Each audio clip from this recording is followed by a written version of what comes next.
আজ আপনাদের সামনে একটি গল্প নিয়ে এসেছি। গল্পটি এমন একজনের যিনি 50 বছর পর তার মাকে খুঁজে পেয়েছেন ভিন্ন একটি দেশে, ভিন্ন একটি মহাদেশে। তিনি দুলি। দুলির বেড়ে ওঠা নরওয়েতে। নরওয়ে থেকে কিভাবে তিনি তার মাকে খুঁজে পেলেন এবং খুঁজে পেলেন বাংলাদেশের মানিকগঞ্জে, সেই গল্প আজকে তার মুখ থেকেই শুনবো। আমাদের সঙ্গে আছেন দুলি এবং আছেন সাংবাদিক শাহনাজ শারমিন। দুলি, কেমন আছেন? I'm fine, thank you. আপনি কখন জানতে পারলেন নরওয়েতে যাদেরকে আপনি বাবা মা বলে ডাকেন তারা আপনার আসলে আসল বাবা মা না, আপনি তাদের অ্যাডপ্টেড বা দত্তক সন্তান? I really don't remember exactly, but I think maybe 6, 7, 8 years old. When I was 6, 7, 8 years old, maybe. কিভাবে জানলেন যে আপনার বাবা মা বাংলাদেশে আছেন? In 2024, I got some files from another adopted woman who have found the files, my file, among 20 files. In that file, I found all my papers that have been stored here for 40 years. Yeah, and in that file, it was one paper who was the name of my mother and my father and the address they lived in in 77. Yeah, and from there I contacted Charmin, and with her work and Ekator, they found my family in 6 weeks and 6 days. দুলি আরেকজন এরকম অনেকগুলো শিশু বাংলাদেশ থেকে adapt হয়ে চলে গেছে, কেউ কেউ পাচার হয়ে গেছে। বাংলাদেশে একটা আইন ছিল ইন্টার কান্ট্রি অ্যাডাপ্টেশন প্রজেক্ট। এই প্রজেক্টের আন্ডারে অন্য দেশে বাচ্চাদেরকে আপনার দত্তক নেওয়া যেত, এবং তখন বিশেষ করে নর্ডিক কান্ট্রি কিংবা আপনার ওই দিককার শহর নরওয়ে, আপনার জার্মানি, এরকম ইংল্যান্ড, স্পেন, ফ্রান্স, সেখানকার মানুষরা তৃতীয় বিশ্বের দেশ থেকে বাচ্চাকে অ্যাডাপ্ট নিত, দত্তক নিত। তারা অ্যাপ্লিকেশন করতো গভর্নমেন্টকে যে আমি এই দেশ থেকে একটা শিশু নিতে চাই, মেয়ে শিশু অথবা ছেলে শিশু। এবং এই বাচ্চাদেরকে সোশ্যাল ওয়েলফেয়ার ডিপার্টমেন্টের একটি হোম ছিল, সেই হোমে যেসব বাচ্চাকে দিয়ে যেত, দরিদ্র বাচ্চারা বা খুঁজে পেত তাদেরকে রাখা হতো, সেখান থেকে বাচ্চারা বাইরে যেত। এবং দুলি 1 বছর বয়সে আসলে চলে যায় নরওয়েতে, এবং তার মা যেটা বললো, সে খুঁজে পায় যে মার নাম আম্বিয়া খাতুন এবং বাবার নাম শীতল ব্যাপারী। এই দুটো নাম এবং তার একটা পাসপোর্টের ছবি ছিল তার কাছে, আর ছিল ঠিকানা একটি গ্রামের নাম এবং ঢাকা, কারণ মানিকগঞ্জ তখন ঢাকার ভেতরে ছিল। এবং ওই ঠিকানাটা সে আমাকে পাঠায় এবং বলে যে তুমি কি আমাকে একটু হেল্প করতে পারো কিনা, তুমি যদি এর আগেও কয়েকজনকে মা খুঁজে দিয়েছো।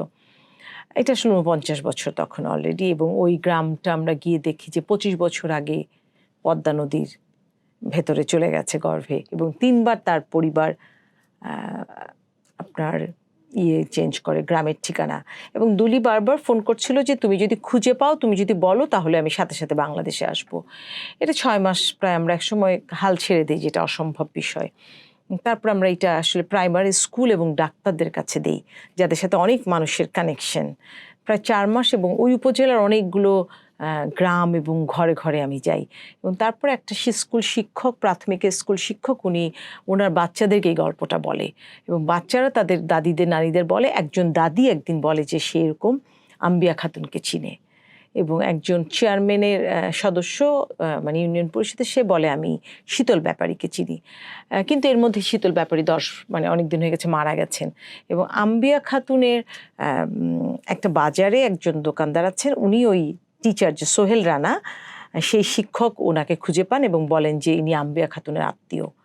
এইভাবে আসলে মানুষ ধরে ধরে ধরে ধরে অনেকটা, আমি বলি যে খড়ের গাদায় সূচ খোঁজার মতো।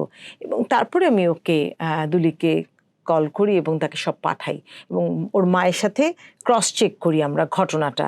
সোশ্যাল ওয়েলফেয়ার ডিপার্টমেন্টে যে ফাইলটি আছে দুলির নামে, দুলি বেগম, ওদের ওই পাসপোর্টে যে নামটি, পরে ওর নাম দুলি ওলসেন হয়, এরপরে ওর হাজবেন্ডের নামে দুলি রোজ থুব হয়, তখন দুলি ওলসেন ছিল। ওরা নিজের নামটা, সবাই ওই নামটা রাখে। ওই সোশ্যাল ওয়েলফেয়ার ডিপার্টমেন্টে 72 সাল থেকে সবগুলো ফাইল আছে, এবং ওর ফাইলটা 76-এর। তখন যখন ও চলে যায়। ওকে যখন জানানো হয় তারপর সে সিদ্ধান্ত নেয় যে সে আসবে এবং ওর মার সাথে মিট করবে, এবং ওর মা কিছুটা ক্ষমা চায় ওর কাছে, কিছুটা দুঃখ প্রকাশ করে। কিন্তু আসলে কেউ কারো ভাষা বোঝে না, কিন্তু এটা আসলে কোনো বাধা হয় না এই যোগাযোগের ক্ষেত্রে আর কি।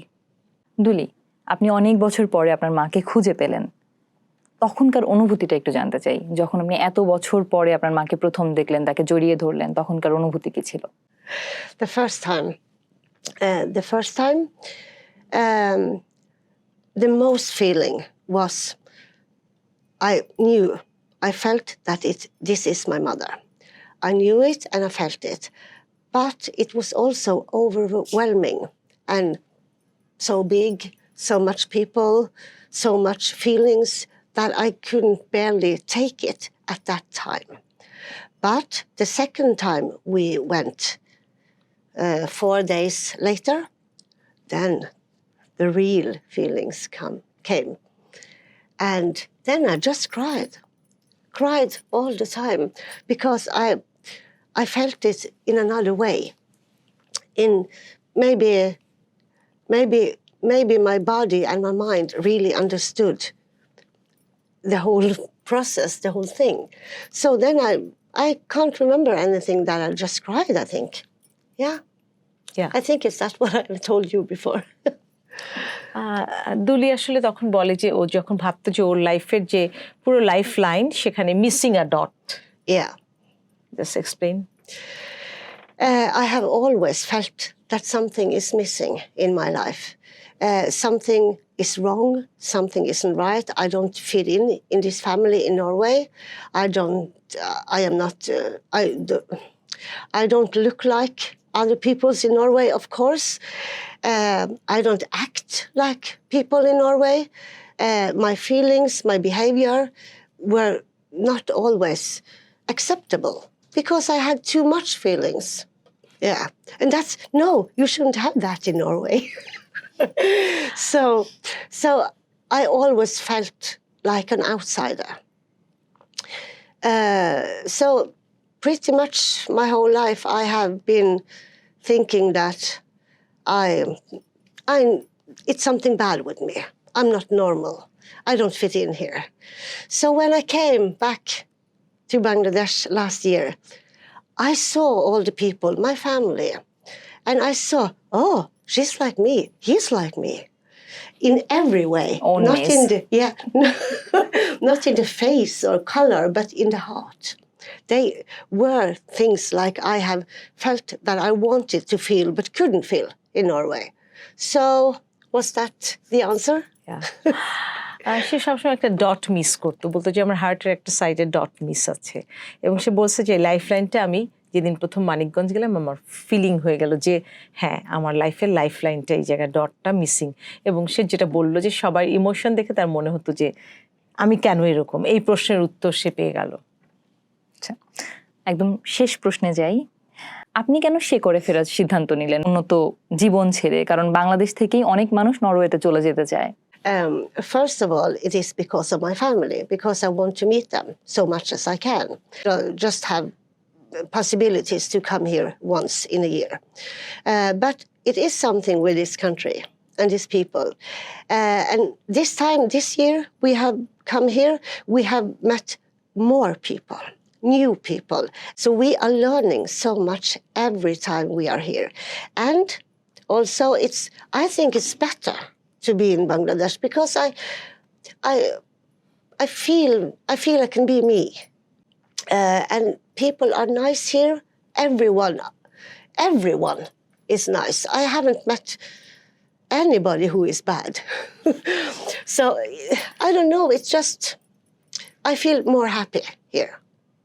এই দেশের মানুষ আসলে অনেক বেশি হ্যাপি এবং অতিথিপরায়ণ। এটা এখন পর্যন্ত ওর আসলে ওর জন্য একটা ভালো এক্সপিরিয়েন্স, এবং সে মনে করে এটা তার রুট, এখানে তার আসতেই হবে। এখানে সে তার ফ্যামিলিকেও আমাকে বলেছে যে এরপরে নিয়ে আসতে চায় তার বাচ্চাদেরকে, এবং তার নরওয়ের মাকে সে জানিয়েছে, নরওয়ের মাও হ্যাপি যে তার ফ্যামিলি সে খুঁজে পেয়েছে এবং তার ফ্যামিলিটা আসলেই অন্যরকম। এবার আসার পরে তাকে আসলে পয়লা বৈশাখে ড্রেস উপহার দিয়েছে, ওর পিঠা বানিয়ে পাঠিয়ে দেয়। মানে তারাও মনে করে যে তারাও শুধু দুলিকেই চায়, দুলি কিছু আনুক, দুলি কিছু আনলো কিনা উপহার, বা দুলি কিছু করতে হবে ওদের জন্য, ওরা এটা চায় না। ওদের ফ্যামিলি সবসময় বলে যে ও যে আসছে, ওকে পেয়েছে, এটাতে ওরা খুশি। এটা ওর এই ভালো এক্সপিরিয়েন্সের জন্য আসলে অভিজ্ঞতার কারণ এটা অনেক বড় বিষয় যে ওর পরিবার। আমরা আসলে দুলির গল্প শুনলাম, নিঃসন্দেহে এটা যে কোনো ধরনের কল্পকাহিনীকে হার মানাবে। এত বছর পরে নিজের মাকে খুঁজে পাওয়া, সে করে ফেরা, নরওয়ের মতো দেশ ছেড়ে বাংলাদেশে আসা এবং প্রতি বছর আসতে থাকা, তারপরে দুলির এখানকার ফ্যামিলি এবং ওখানকার ফ্যামিলি, দুইটা ফ্যামিলির মধ্যে যে একটা নতুন করে সম্পর্ক তৈরি হচ্ছে, এটাও খুব সুন্দর ব্যাপার আসলে। দুলি, আপনাকে অনেক ধন্যবাদ এখানে আসার জন্য। Thank you. ধন্যবাদ আপা। Thank you. দুলির গল্প যে কোনো কল্পকাহিনীকেই হার মানায়। দুলি এখন প্রতি বছর বাংলাদেশে আসছেন তার পরিবারের সাথে দেখা করতে, এবং খুব শীঘ্রই দুলি বাংলাদেশের সুবিধাবঞ্চিত শিশুদেরকে নিয়ে কাজ শুরু করবেন। দুলির এই যাত্রায় তার জন্য শুভকামনা, এবং আপনাদেরকেও চর্চার সঙ্গে থাকার জন্য ধন্যবাদ।